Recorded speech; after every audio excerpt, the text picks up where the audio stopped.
نحمدہ ونصلی علی رسولہ الکریم اعوذ باللہ من الشیطان الرجیم بسم اللہ الرحمن الرحیم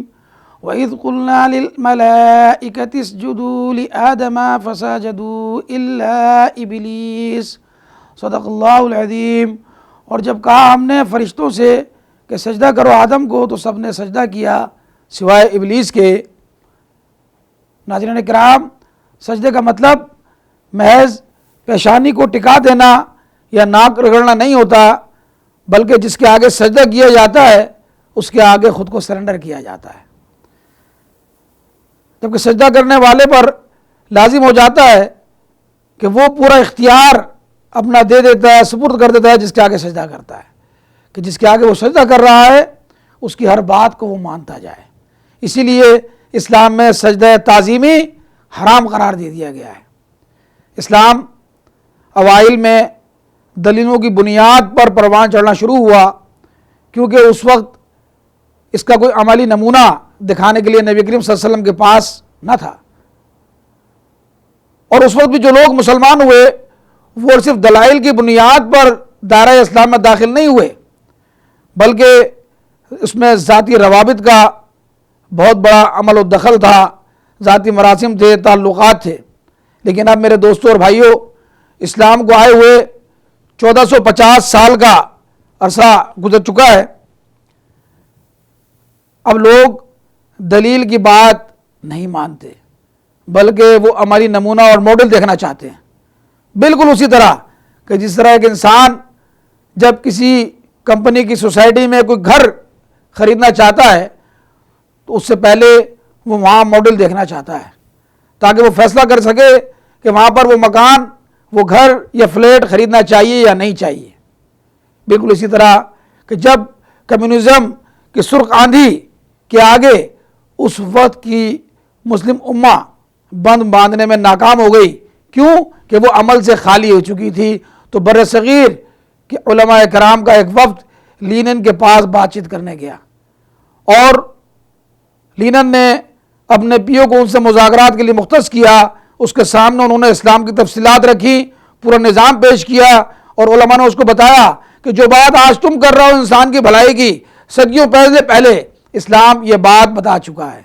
لہٰذا نئے نظام کی ابھی کوئی ضرورت نہیں۔ اس پر اس نے جواب دیا تھا کہ آپ کی ساری بات درست ہے، لیکن مجھے خطہ زمین پر وہ نظام جس کی آپ بات کرتے ہیں وہ مجھے جو ہے اس کا کوئی ایک عملی نمونہ مجھے دکھا دیجئے، ایک ماڈل کوئی ہمیں دکھا دیجئے، تو ہم اس کو نافذ کر دیں گے۔ اور اس وقت کے علماء کرام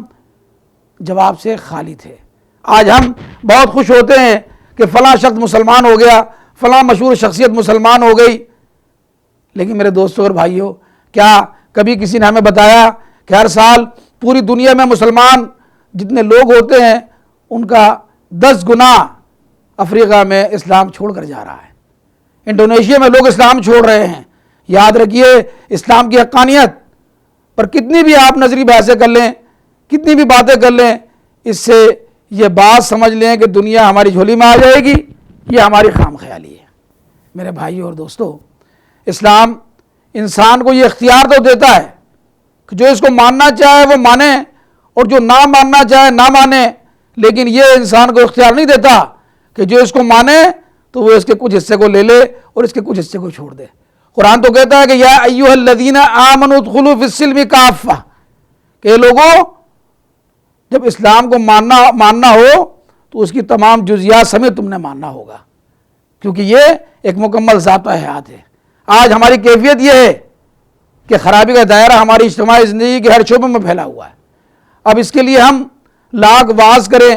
لاکھ تقریریں کریں،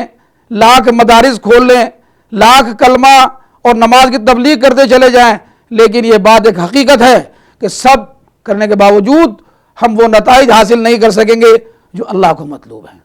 کیوں کہ اللہ چاہتا ہے کہ صلح ہو یا جنگ، شادی بیاہ ہو یا زندگی و موت، معیشت ہو یا معاشرت، تعلیم ہو یا ثقافت، تہذیب ہو یا تمدن، نکاح ہو یا طلاق، داخلی معاملات ہو یا خارجی معاملات، عدالت ہو یا سیاست، میرے دوستوں اور بھائیوں، سب کچھ اللہ تعالیٰ کے بتائے ہوئے طریقے کے مطابق ہونا چاہیے۔ اور اب تو وقت بھی ثابت کر چکا ہے کہ اسلام اور جاہلیت کا ملا جلا مرکب بہت دیر تک نہیں چل سکتا۔ بالآخر ہمیں اجتماعی طور پر اپنی زندگیوں سے منافقت کو نکالنا ہوگا، ہمیں دو رنگی کو دور کرنا ہوگا اور اللہ کی زمین پر اللہ کا نظام نافذ کرنا ہوگا۔ بالکل اسی طرح جس طرح نبی کریم صلی اللہ علیہ وسلم نے اسلام کی پہلی ریاست مدینہ منورہ میں نافذ کر کے عملی نمونہ پیش کیا تھا، تو ہم نے دیکھا کہ مکی زندگی میں 13 سال کی جد و جہد کے بعد، پوری طرح جد و جہد کرنے کے بعد وہاں پر 100-125 سے زیادہ لوگ مسلمان نہیں ہوئے تھے، لیکن مدینہ منورہ میں تشریف لانے کے بعد جب اسلامی نظام کا نمونہ پیش کیا تو ہم دیکھتے ہیں کہ پونا 2 سال میں 313 افراد تھے جو اپنی جان ہتھیلی پہ رکھ کر غزوہ بدر پہنچ گئے تھے، اور اس سے آگے بڑھتے چلے جائیں تو جب 10 ہجری میں خطبہ حجۃ الوداع ہو رہا تھا تو کیفیت یہ تھی کہ عرفات کے میدان میں 1 لاکھ سے 1.25 لاکھ کا مجمع تھا، اور تاریخ نے دیکھا کہ پورا عالم عرب وہ اسلام میں داخل ہو چکا تھا۔ اللہ سے دعا ہے کہ عمل کی توفیق عطا فرمائے۔ صلی اللہ نبینا محمد وعلی آلہ وصحبہ اجمعین۔